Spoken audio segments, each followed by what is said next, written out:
morning, my dear friends. I'm glad you've tuned the broadcast in again today, and thank God for you faithful listeners. I hope that you have been writing us, and if you haven't, we'd like to encourage you to write us a letter because we do need to hear from you. We want to hear from you also, and we welcome your writing, and we want your words of encouragement for this broadcast so that we might be able to continue on.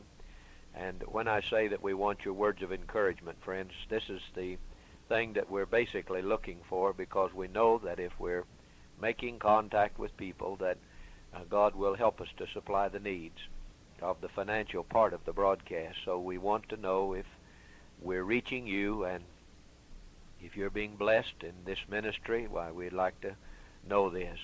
We appreciate your prayers, those of you that have offered up prayers for us, and we ask you to continue to pray and believe God with us as we continue on in the missionary endeavor of reaching out to those who haven't heard.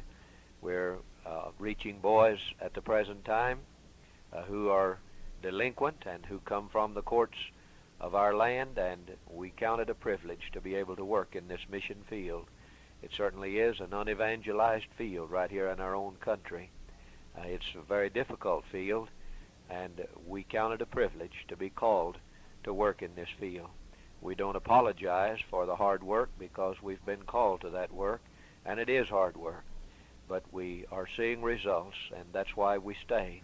You know, if a farmer planted crop year after year and he didn't see anything coming forth, I'm afraid that so many of them would be so very discouraged that they wouldn't go back. But it's the same way with Christian people, that if you didn't have hopes of a crop, and if you didn't see results of fruit coming forth in the way of souls being saved, I'll tell you, friends, it would be discouraging. And to work as hard as you have to work to be able to help the boy that is delinquent, and if you didn't see the results coming forth spiritually in him, and if that was your aim to see spiritual results, you'd be very frustrated. God is very good to us to let us see the results of souls being saved as we work with delinquent boys. We also are able to help them in a very great way, we feel, to give them the thing that they need to be able to be successful in life. But they also satisfy a need that we have, and that is to see souls brought into God's kingdom. And we are seeing this happen right along. And of course, this is the thing that we're interested in. The thing the boy's interested in is that he might learn a way to make himself some money, so that he might be able to go out in life and have all the nice things that he expects that life is supposed to consist of. Well, you know, I don't want to disillusion young people. They have a right to have the privilege of going out and earning their way and seeing these things made available to them that they think life consists of. But they'll find out, and of course I tell them this, and others tell them, that it's not all that it seems to be. When you go out in life, you think, well, if I could attain to this and this and this, I'd be happy. Well, there's no flesh ever going to be happy with anything for very long. And the disappointing stories that come forth from those people who have put their trust in money are so frustrating to people who look at life in an adult way. If you look at it from a child's way, you think money is everything. It would solve every problem, but it wouldn't. We just recently read a report in the newspaper on Howard Hughes, and what a sad report. I've said that hundreds of times at least, and maybe thousands of times, the very same thing that the newspaper said concerning this man who was a billionaire, and yet he became so scared of life, and he became so tremendously afraid of everything that came along. He was afraid of disease, he was afraid of people, he was afraid of everything, and he lived in a literal hell, apparently, the last years of his life, according to the newspaper report. Well, you know, friends, if that's all that money can bring about in a person's life, God help us never to get a superabundance of money, and that is what it brings about. But the joy that can come forth from one who has dedicated their life to serving the Lord is proven over and over and over again. And I've told you, as we have also heard from many of you, reports about people who have given their life over to the Lord and have won the race of life successfully. And they've run it successfully and have won. Even the Apostle Paul himself said concerning the end of his life, the time of my departure is at hand, he wrote Timothy. And he said, I'm ready to be offered. And he said, I've fought a good fight, and I've finished the course and kept the faith. Henceforth, there's laid up for me a crown of righteousness, which the Lord the righteous judge shall give me at that day. And not to me only, but to all those also that love his appearing.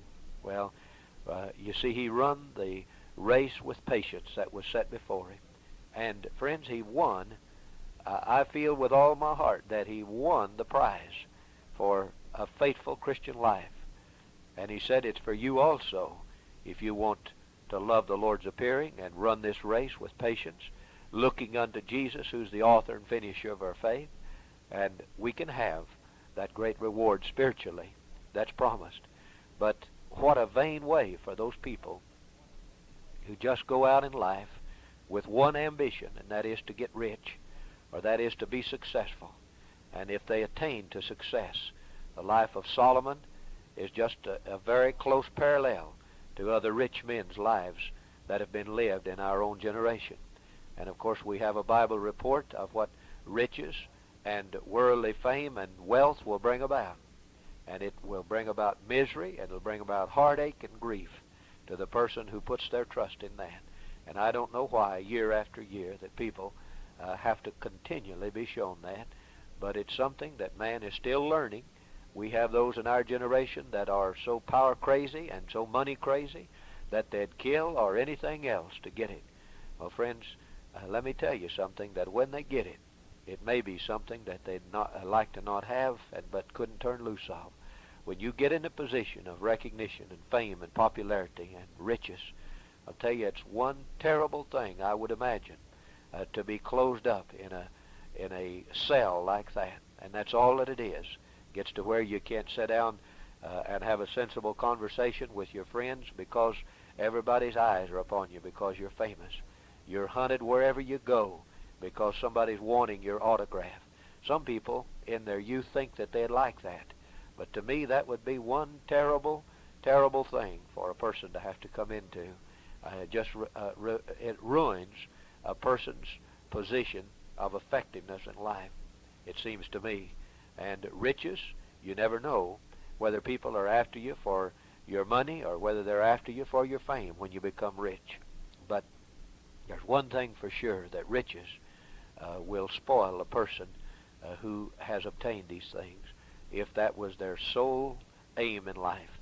And there are so many other testimonies that come forth from those who have given their life. I think of men like Letourneau, who gave the money that he had so that it might be used to further God's cause in this world. A very famous man, yes, and a very wealthy man, but yet he had turned his riches into work for the Lord. Well, I try to reason with our boys that we're working with here at the Boys Ranch, and my own children, and everyone that I can have any influence over in the way of teaching. I try to tell them, that money is very little in life. You need enough of it to be able to get by, but yet when you get to the place to where you think that you're going to hoard it, I'll tell you, friends, it will be a curse to you. And many of you have already recognized that and have found out that too much money will build a prison around you and cause you to live in a life of frustration and misery rather than a life of pleasure and desire and a fulfilling of desire.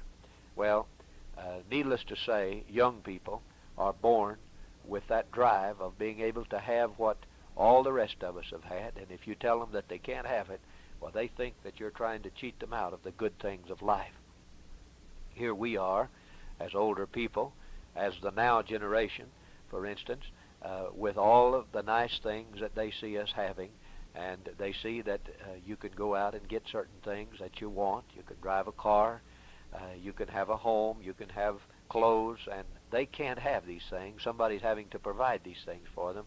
They can't have them without someone helping them to have them, and they want to be independent. Now, that's good. We want our young people to at least have enough feeling of responsibility to want to go out and make a success of a particular job or a trade, a vocation, or a profession, but yet at the same time there's got to be a balance there. Well, how do people find that place of balance? I'll tell you, this is a hard lesson to learn, and especially for teenagers when they see the greed in the older generation, and when they see people who are adults striving and struggling, and they hear it in their own families constantly, the money problems and the battle that goes on over money and trying to get ahead on their job and trying to improve their status or their situation of living. And when they hear that, they automatically get the impression that life is just one constant battle of either killing to get ahead or lying to get ahead or cheating to get ahead. Well, if we can teach them that the way to get ahead is with the Lord, and if we're on a job, I encourage young people to do a job good. If you're given a job of responsibility, do it as good as you possibly can. And the reason for that is because we're Christians. And when we hire out on a job, we're supposed to be able to do the job as effective and as good as we can for the testimony's sake. And when you've done all you can do, of course you can't go beyond that. And don't feel guilty when you've done the best you can do. But if you haven't done the best you can do, why then you need to really work hard to do the best job that you can possibly do, because you're a Christian. And I don't care what it is. Our boys, if they're using a grinder in the shop, or if it's spray painting or welding or whatever they might be doing, we always insist that they do a job as good as they possibly can. And sometimes we have to take their work back and correct it. Sometimes we have to correct our own work. But we want to do good work because we're Christians. And when we hire out, or when a boy from the ranch hires out, he certainly goes out with this thought in mind, that he's expected to do a good job. Well, if you can instill that in boys and girls, I'll tell you, friends, it'll make a change in the nation. And this is the thing that we want to do, is to tell them that money is not everything, but there is enough money available if you'll do a good job. And the thing of doing a good job brings about a sense of accomplishment that just can't be replaced with money. And when people learn to do good work, and they become challenged by being successful and doing good work, good quality work, then I think that they'll be happy to work at something that they enjoy doing. And I know that there's enough money available for a person to live with producing this kind of thing, and you don't have to give all of your time to that. You must give the required amount of time to the Lord, because it's the Lord that's going to make you successful, or it's the Lord that's able to put you down. And it's not man that can do these things. God will permit men many times to have a part in this, but it's God himself that will either make us or break us. Well, we must not exclude God from our life, because when we exclude him, then we've lost life, in fact. And so we want to keep God in the center of our life, and the Lord Jesus Christ as our objective for life. And as Paul said, looking unto Jesus, who's the author and the finisher of our faith, let us run with the race with patience that's set before us. All right, so if we keep that balance in our life, then we'll find happiness. We'll find enough money to be able to live successfully and have some things that we want in life and please the Lord at the same time. My time is gone. It's good to be a part of the great evangelistic outreach of touching our generation for Jesus.